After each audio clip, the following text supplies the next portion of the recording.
O Senhor esteja convosco. Ele está no meio de nós. Proclamação do Evangelho de Jesus Cristo, segundo Marcos. Glória a vós, Senhor.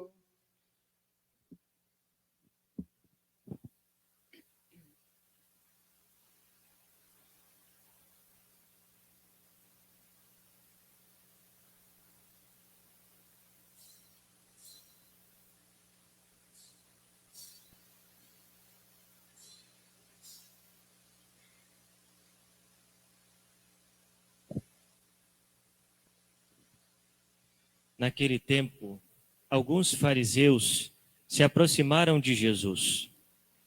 Para pô-lo à prova, perguntaram se era permitido ao homem divorciar-se de sua mulher. Jesus perguntou: "O que Moisés vos ordenou?" Os fariseus responderam: "Moisés permitiu escrever uma certidão de divórcio e despedi-la." Jesus então disse: "Foi por causa da dureza do vosso coração que Moisés vos escreveu este mandamento. No entanto, desde o começo da criação, Deus os fez homem e mulher. Por isso o homem deixará seu pai e sua mãe, e os dois serão uma só carne. Assim, já não são dois, mas uma só carne. Portanto, o que Deus uniu, o homem não separe." Em casa, os discípulos fizeram novamente perguntas sobre o mesmo assunto. Jesus respondeu: "Quem se divorciar de sua mulher e casar com outra, cometerá adultério com a primeira.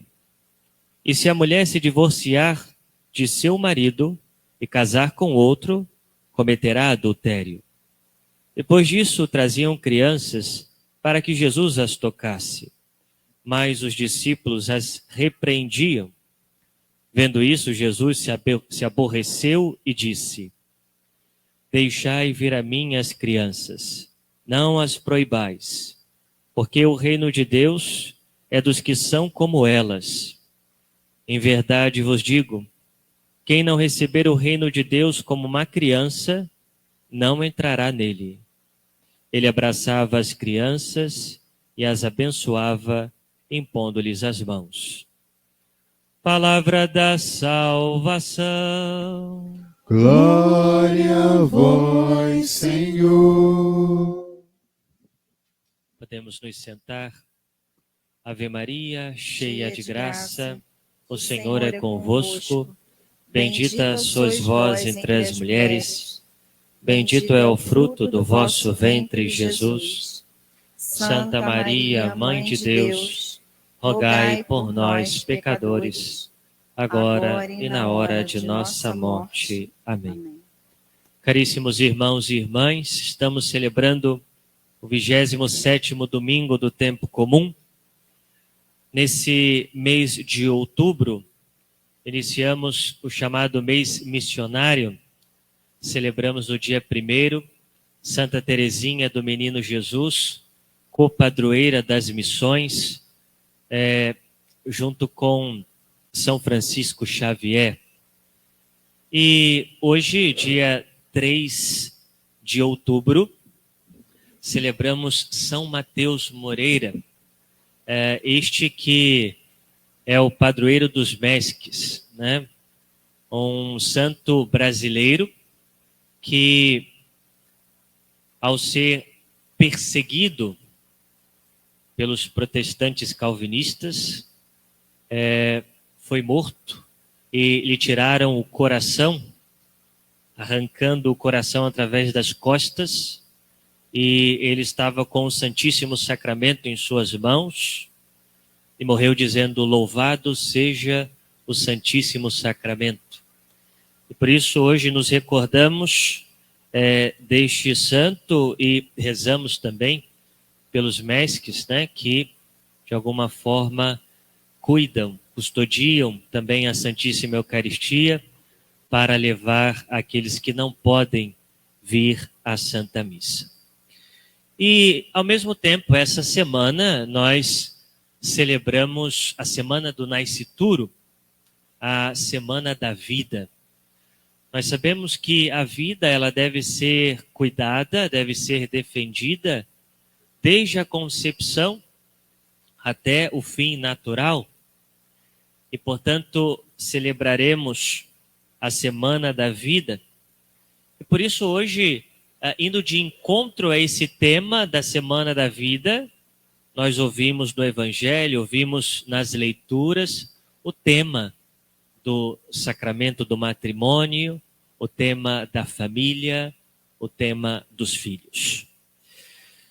Jesus, no Santo Evangelho, é questionado por alguns fariseus que se aproximam dele a fim de prová-lo. Veja, a intenção dos fariseus não é conhecer a verdade. A intenção dos fariseus é cutucar Jesus, provar o Senhor. E por isso questionam o Senhor para que ele vá de encontro àquilo que Moisés havia feito.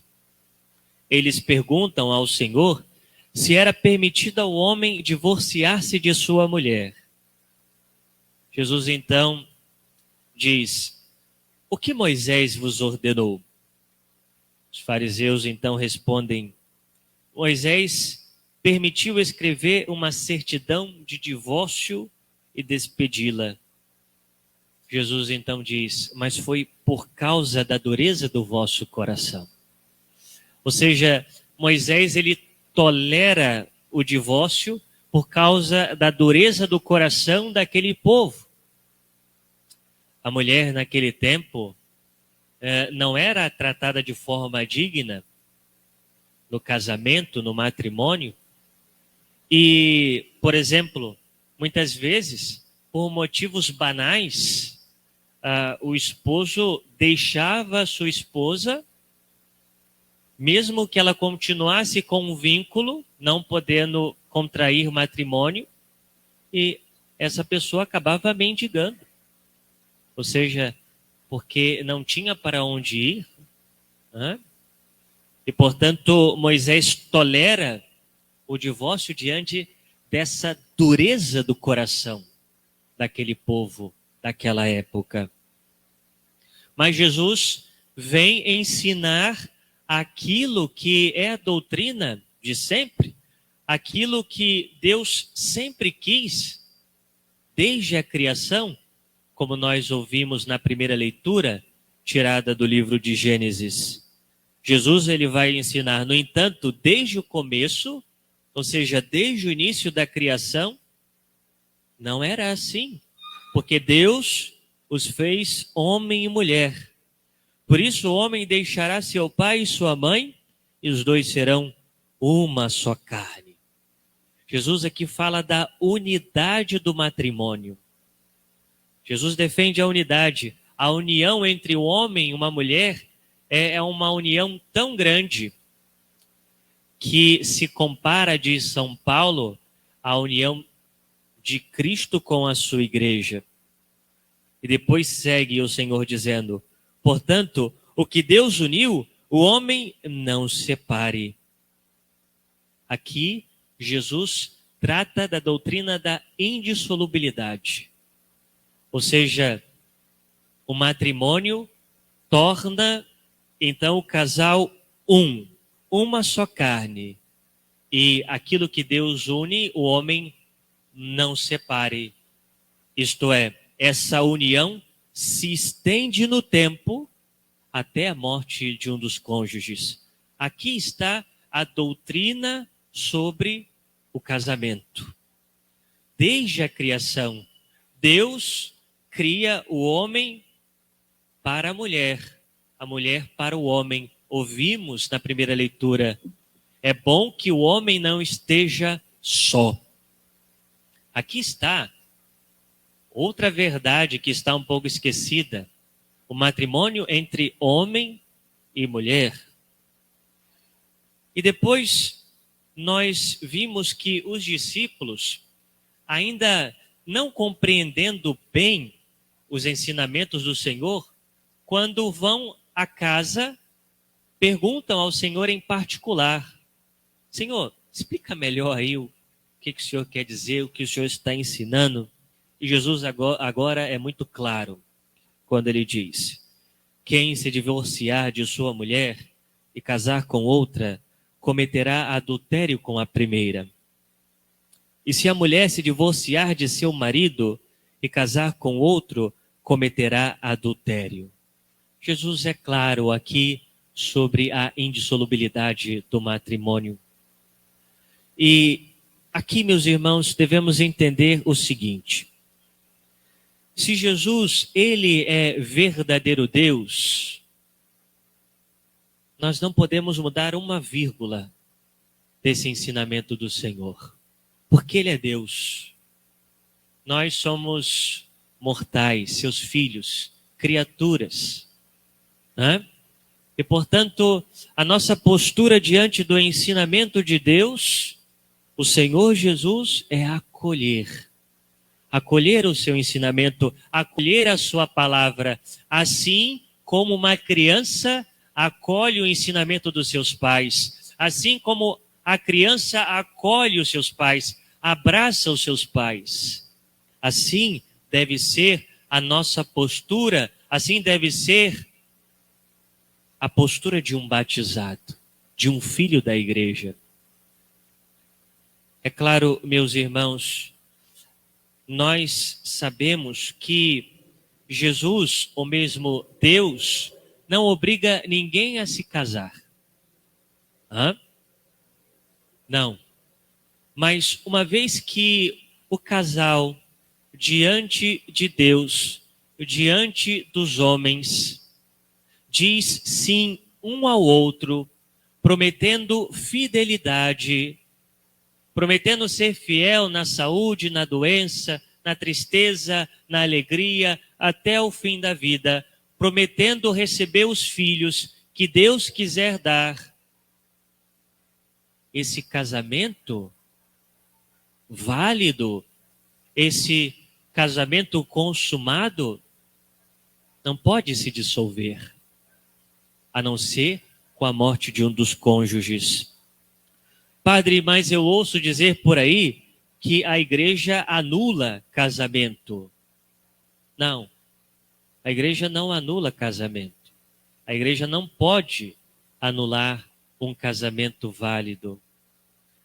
Padre, então o que acontece? O que acontece é que muitas vezes as pessoas se casam sem saber o que é o casamento. Muitas vezes se casam sem ter a intenção, no momento de se casar, de ser fiel a vida inteira. Muitas vezes se casam e dão o seu sim de forma forçada. E aqui nós temos o que nós chamamos de defeitos no consentimento. E a igreja, quando investiga esses casos de forma minuciosa, e se ela conseguir entender, ou seja, ver claramente que não houve casamento, que não houve matrimônio, a igreja declara o casamento nulo. Isto é, ela diz, esse casamento, na verdade, nunca existiu. É isso. A igreja não anula o casamento, mas, diante de uma investigação jurídica, ela poderá, se houver algum problema, que aquele casamento nunca existiu. Isso que a igreja faz.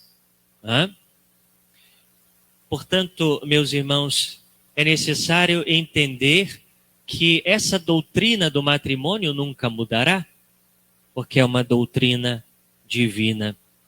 E se faz necessário hoje ajudar muito os casais, os jovens, a se prepararem bem para o matrimônio, a saberem de fato o que irão abraçar, a missão que irão abraçar. Porque o casamento, meus irmãos, é uma missão. O casamento é um caminho de santificação, um caminho de salvação. O casamento não foi feito meramente para uma realização individual. eu vou me casar porque eu quero ser feliz, porque quero me realizar. Veja, você só conseguirá se realizar se de fato você tiver a ideia, tiver o conhecimento de que o matrimônio é dar a vida. De que casar-se é dar a vida ao outro, é entregar a vida, é esquecer-se de si e querer fazer o outro feliz, é esquecer-se de si e querer o céu para o outro, querer o céu para os filhos, é se doar. Isso é a missão do matrimônio. E se realiza certamente aquele que mais se entrega, aquele que mais se dá, aquele que mais abraça essa missão, que quer a salvação da família, que quer de fato a santificação de todos que residem o lar, a casa. Aqui está. E por isso, meus irmãos, é necessário que entendemos que os filhos são bênçãos, graças, dons de Deus. É um dom. Eu me recordo que no início desse ano, eu fiz um retiro para padres lá em São Paulo, junto com outros padres, colegas. E quando nós voltávamos de São Paulo, no caminho passamos numa cidade interiorana, onde esses padres conheciam muitos jovens ali, aos quais faziam retiros há anos atrás. Esses jovens tornaram-se adultos, né? A maioria deles casados hoje, e marcaram um encontro com os padres, né? Eram cerca de 15 casais, bastante casais, não sei quantos ao certo, né? Mas naquele encontro eu fiquei tão edificado e meu coração se encheu de esperança, porque eram casais jovens, na casa de 25, 30 anos, né?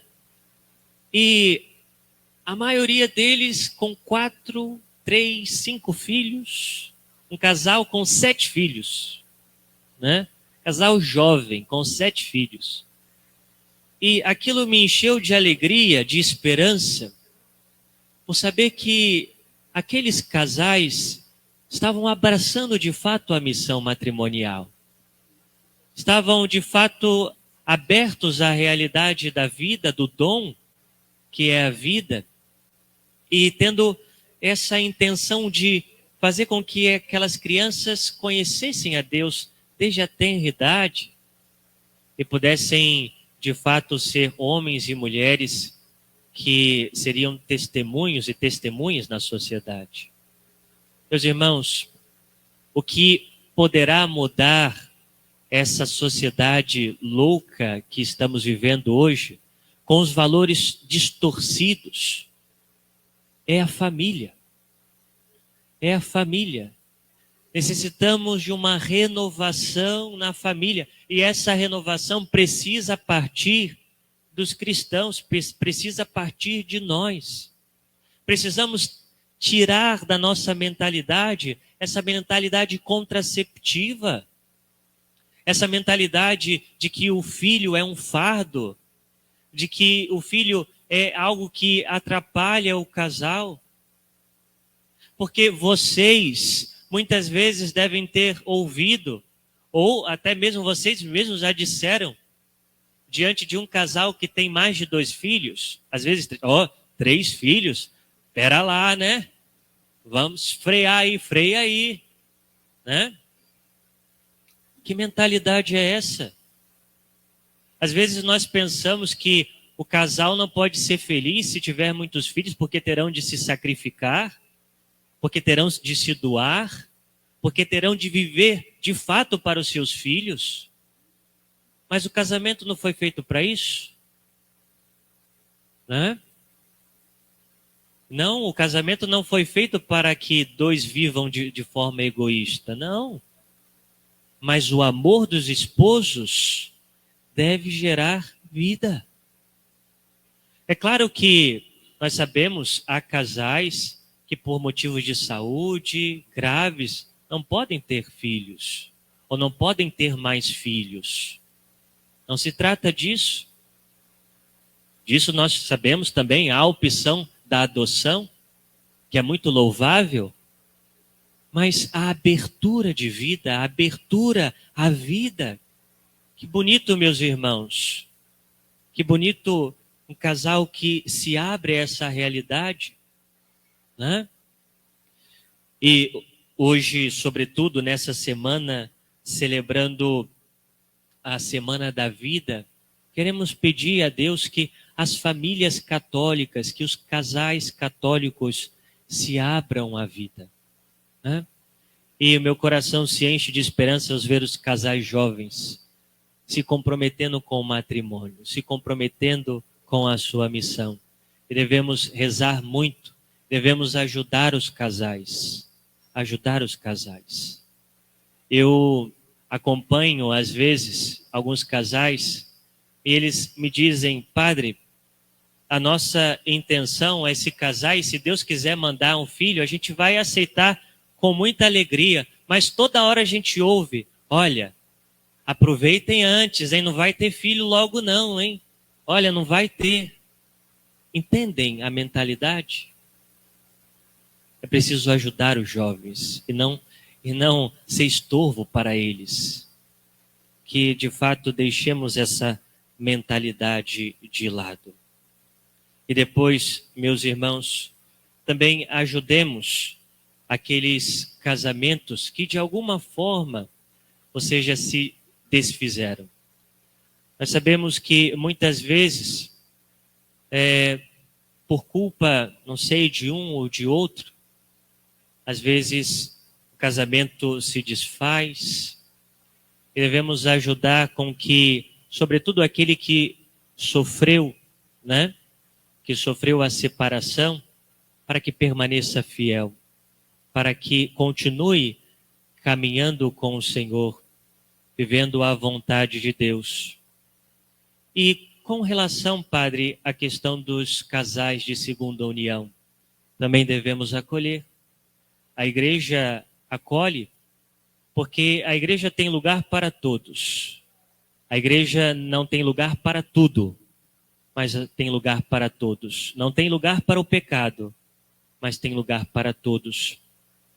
E é necessário que estes também caminhem com Cristo, para que confiem e esperem a misericórdia dele.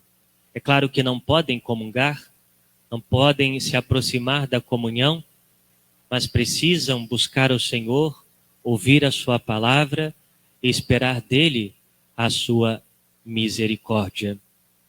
Peçamos a Deus nesse dia a graça de assumirmos a palavra de Deus, de acolhermos a palavra de Deus como crianças, e não como os fariseus, e não como alguém que está fechado à verdade.